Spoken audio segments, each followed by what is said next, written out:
Chairman పై అవిశ్వాస తీర్మానంలో నెగ్గిన వైఎస్ఆర్సీపీ కౌన్సిలర్లు. కర్నూలు జిల్లా అదోని నియోజకవర్గంలో మున్సిపల్ కౌన్సిల్ హాల్లో బుధవారం జరిగిన సమావేశంలో మున్సిపల్ చైర్మన్ పై అవిశ్వాస తీర్మానంలో నెగ్గిన వైఎస్ఆర్సీపీ కౌన్సిలర్లు. మున్సిపల్ కమిషనర్ మాట్లాడుతూ అదోని మున్సిపల్ చైర్మన్ బోయ శాంతపై వైసీపీ కౌన్సిలర్లు 36 మంది అవిశ్వాస తీర్మానానికి మద్దతు తెలిపి అవిశ్వాస తీర్మానాన్ని నెగ్గించుకున్నారు. బుధవారం సబ్ కలెక్టర్ భరద్వాజ్ ఆధ్వర్యంలో అవిశ్వాస తీర్మానాన్ని మున్సిపల్ కమిషనర్ కృష్ణ మీడియా ముఖంగా వెల్లడించారు.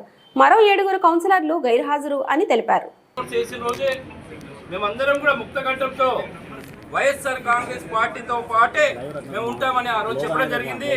ఈ రోజు కూడా తూచా తప్పకుండా ప్రతి ఒక్క కౌన్సిలర్ కూడా ఇక్కడికి వచ్చి వారు అందరూ కూడా అనుకూలంగా ఓటు వేసి ఈరోజు అవిశ్వాస తీర్మానం ద్వారా చైర్మన్ అని దింపడం జరుగుతూ ఉంది.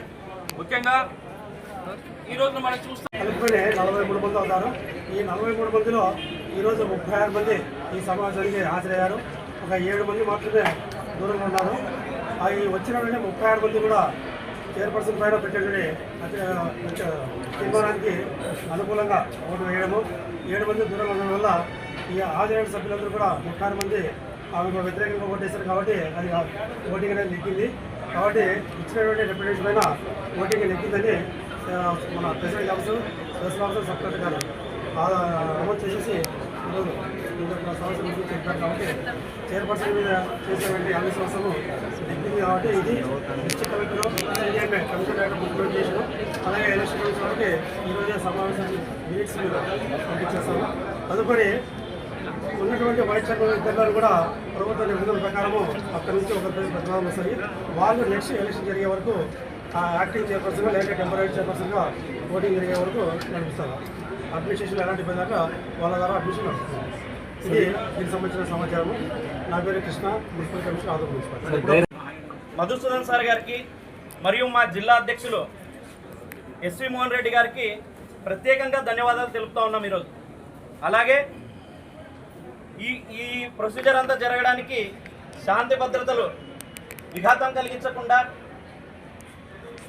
ఎటువంటి ఇబ్బంది లేకుండా చూసుకున్నటువంటి ఆదోని డిఎస్పీ గారు మరియు పోలీస్ శాఖ వారికి ప్రత్యేక ధన్యవాదాలు తెలుపుతా ఉన్నాం. ఈరోజు చూసుకున్నట్లయితే మన ఎక్స్ చైర్పర్సన్ బోయ శాంత గారి వారు చేసినటువంటి, వారు పెట్టినటువంటి ఇబ్బందులు ఇదివరకే మీడియాలో చెప్తా ఉన్నాం. అధికార పార్టీ వాళ్ళు పెట్టే ప్రలోభాలకి, వాళ్ళు అధికార దాహంతో మేడం గారు, బోయ శాంత గారు చేసినటువంటి పనులకు ఈరోజు తగిన రీతిలో 36 మంది కౌన్సిలర్లు జవాబు చెప్పడం జరిగింది ఆదోని మున్సిపాలిటీ నుంచి. అక్క బోయ శాంత అక్క, జగనన్న న్యాయం చేయని ఓటేసుకొని కూర్చున్నావు, కానీ నీకు న్యాయం చేయడానికి బీజేపీ కౌన్సిలర్లు ఎందుకు వచ్చినారక్క? వకాలత్ ఏమైనా రాసిచ్చినారా అక్క మీరు ఎమ్మెల్యే గారికి? అన్న నా తరపున మాట్లాడండి అన్న మీరు అని చెప్పి. మీరు వైఎస్ఆర్సీపీ పార్టీ నుండి గెలిచిన వారు, మీకు ఏదైనా చేయగలిగితే మేం చేయాలి. ఏ రోజన్నా ఒక కౌన్సిలర్నైనా మాట్లాడిస్తారా అక్క మీరు?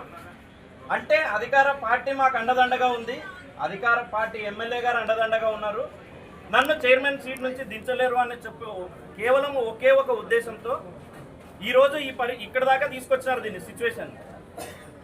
తర్వాత మీ తరపున వకాలత్ పుచ్చుకున్నటువంటి బీజేపీకి వెళ్ళిన వలస పక్షులు కౌన్సిలర్లు మీ తరపున మాట్లాడి జనాల్ని రెచ్చగొట్టే విధంగా పోయి కౌన్సిలర్లను అడ్డుకోండి,